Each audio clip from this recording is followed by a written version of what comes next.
Bonjour à tous et bienvenue. Aujourd'hui, on va parler des... Ah putain, c'est pas vrai! Qu'est-ce qu'a laissé un Lego par terre? Bon, maintenant que j'ai mis des chaussures et que vous avez lu le titre de la vidéo, vous savez qu'on se retrouve pour parler des Lego. Et on va en parler longuement. Tellement longuement que je vous propose de le faire en deux parties. Non mais vous enflammez pas, hein, je vais pas vous faire un long métrage là-dessus, mais c'est juste que je suis tout seul. Donc c'est peu simple. The Lego Group, avec un grand The, est une entreprise danoise créée en 1932 à Billund par Ole Kirk Christiansen. C'est lui. Ole de son petit nom est un modeste menuisier né en 1891 dans une famille de 10 enfants. Après quelques années parti à travailler en Allemagne puis en Norvège, il parvient à racheter une menuiserie en 1916. À Billund donc. À l'époque, il construit essentiellement des meubles pour les fermiers de la région.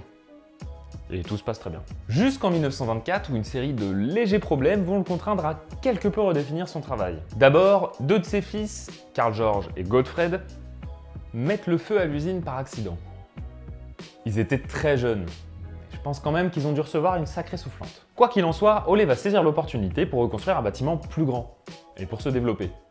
On va quand même pas se laisser abattre pour si peu, non? 5 ans plus tard, c'est l'arrivée de la Grande Dépression mondiale de 1929 qui va avoir un fort impact sur son entreprise. Pas tant sur les matières premières, puisqu'Ole récolte lui-même le bois dont il a besoin, mais plus sur le pouvoir d'achat de ses clients qui ne parviennent plus à acheter ses meubles. Ole va donc tenter de réduire ses coûts de production dans un premier temps, et il va avoir l'idée d'utiliser des chutes de bois pour réaliser des modèles réduits de ses meubles pour l'aider dans la phase de conception. Malheureusement pour lui, ça ne sera pas suffisant, et Ole sera contraint de licencier ses derniers employés. C'est la fin de la menuiserie. Peu de temps après, Christine, l'épouse d'Ole, meurt, et il se retrouve seul avec leurs 4 enfants à charge, sans revenus, en plein milieu d'une crise économique mondiale. Pas simple. Et c'est là que, selon la légende familiale, Ole aurait eu l'idée d'utiliser son stock de bois pour confectionner des jouets, et notamment un canard à roulettes qui aurait beaucoup amusé ses enfants. L'idée semblait bonne, et avec l'aide de ses fils, et en particulier celle de Gottfried, la production de jouets en bois est lancée. Côté vente, en revanche, tout n'était pas si rose. Ole reçut d'abord une grosse commande qui ne pourra malheureusement pas être honorée, et la plupart du temps, les jouets étaient échangés dans les commerces de la ville contre de la nourriture.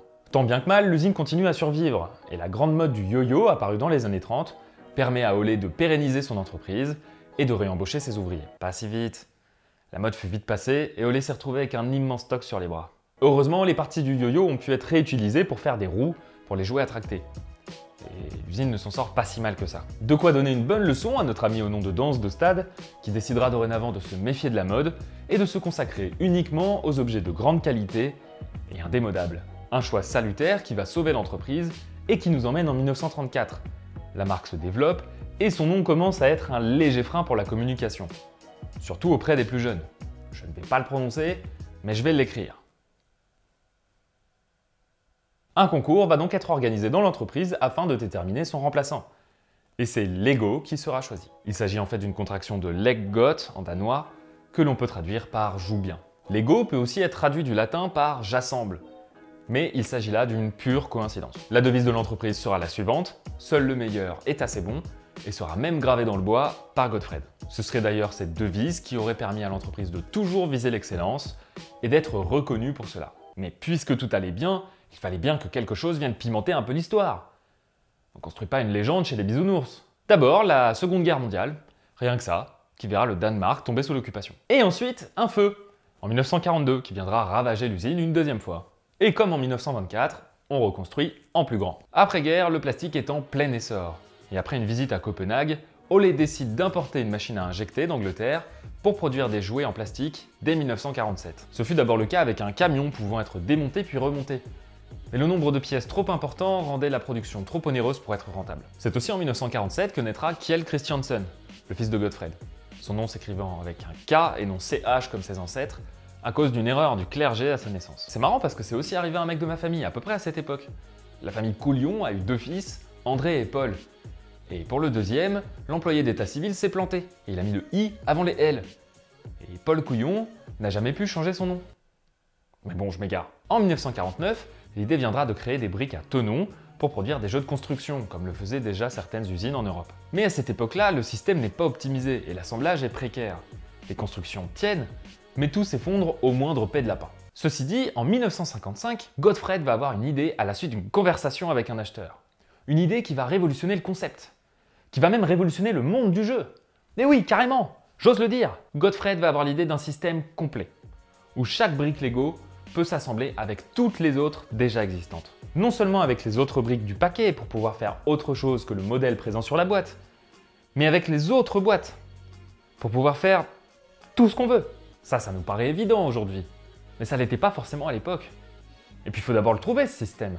Aujourd'hui encore, les briques sont un ensemble d'éléments modulaires, tous multiples d'une valeur de base, l'unité Lego, qui vaut en l'occurrence 1/8 de pouce, soit 3,175 mm. Par exemple, la brique la plus courante, la 2x4 plots, mesure 5/8 de pouce en largeur, 10/8 de pouce en longueur et 3/8 de pouce en hauteur. La plupart des produits concurrents sont d'ailleurs proposés dans les mêmes proportions, ce qui les rend plus attrayants pour le consommateur, car compatibles avec le système Lego. Pour garantir une simplicité d'utilisation maximale, la fabrication se doit d'être très précise, une précision de l'ordre de 10 micromètres. Et les normes de qualité sont très strictes. Ça, pour le coup, Lego y arrive très bien.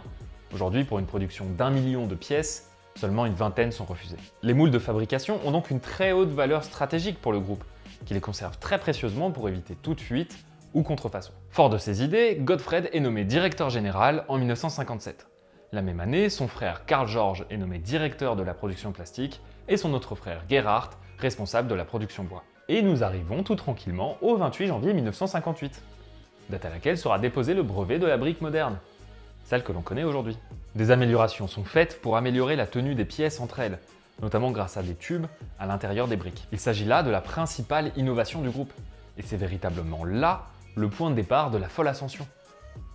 Tout va pour le mieux, quoi. Et vous me voyez venir, ça pouvait pas durer. Ole Kirk Christiansen meurt cette année-là, et c'est son fils Godfred qui prendra sa place au sein de l'entreprise. Conscient que l'innovation est la clé de la réussite, Godfred va créer la division Futura en 1959, qui aura pour but d'imaginer l'avenir et les innovations qui vont avec. En 1960, un nouvel incendie ravage l'entreprise, et tout le stock de bois part en fumée. Ouais, je sais, c'est un peu redondant, mais que voulez-vous? C'est pas ma faute si les normes incendies n'existaient pas encore à cette époque. Une fois de plus, l'usine est reconstruite, et Godfred décidera de saisir cette opportunité pour arrêter la production de jouets en bois, malgré l'opposition de sa famille.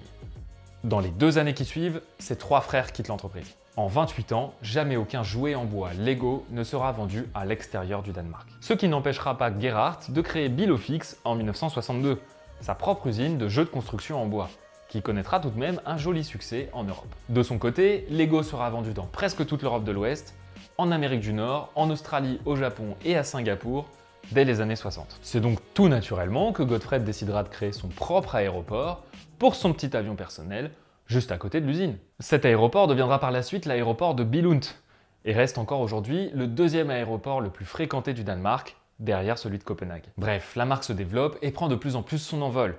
Futura permettra l'apparition de la roue, compatible au système Lego, ce qui permettra de créer des objets roulants dès 1961. En 1963, l'acétate de cellulose, le plastique utilisé pour les briques, est remplacé par l'ABS.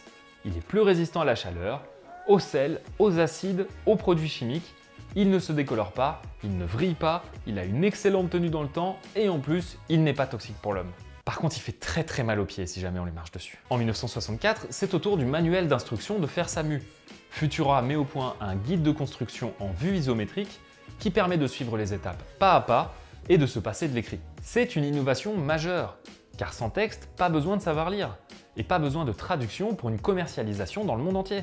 Les livrets suivent le même modèle aujourd'hui, et Lego a été copié par la quasi-totalité des fabricants de jeux de construction à travers le monde.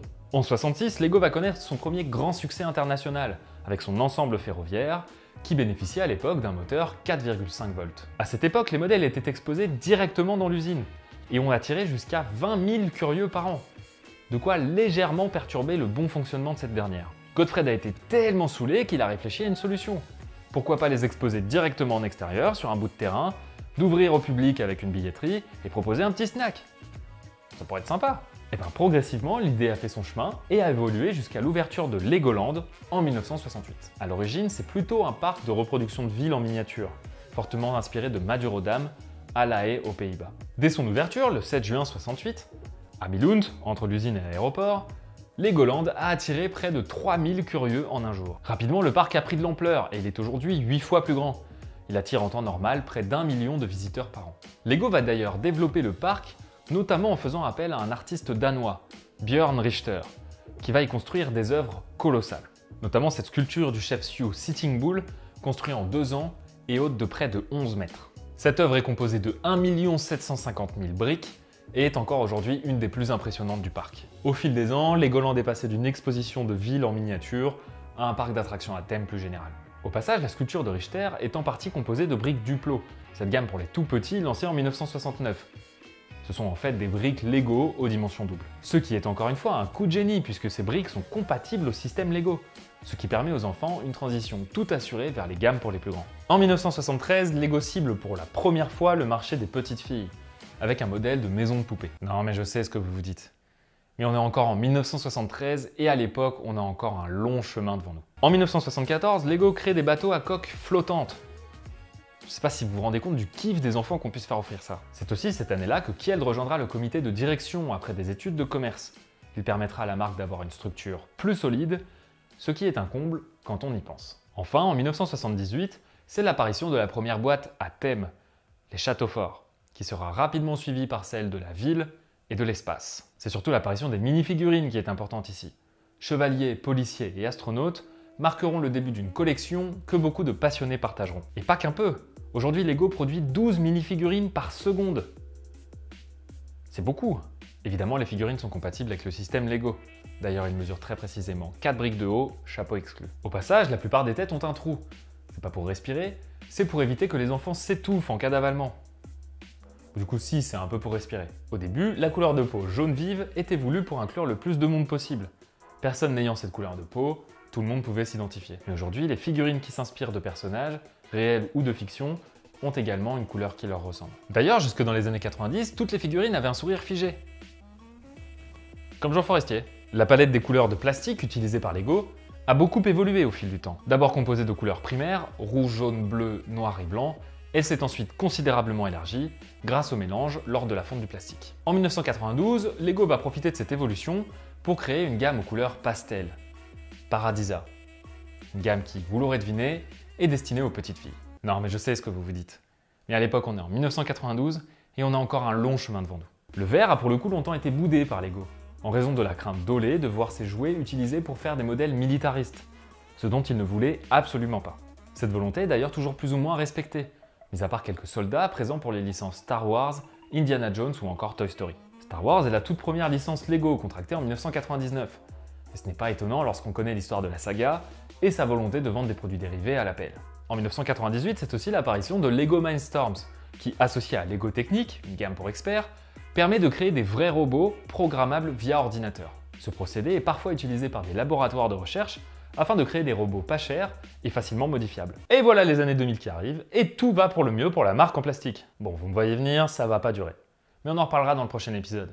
Et vous allez voir que ces 20 dernières années ont presque été aussi riches en évolution et en rebondissement que tout le siècle dernier. Et cette fois-ci, promis, je vous ferai pas le coup de l'incendie. Là, c'est promis. Allez, on a bien rigolé, mais maintenant c'est l'heure d'aller jouer. Salut! Ah, putain, c'est pas vrai, il est encore là!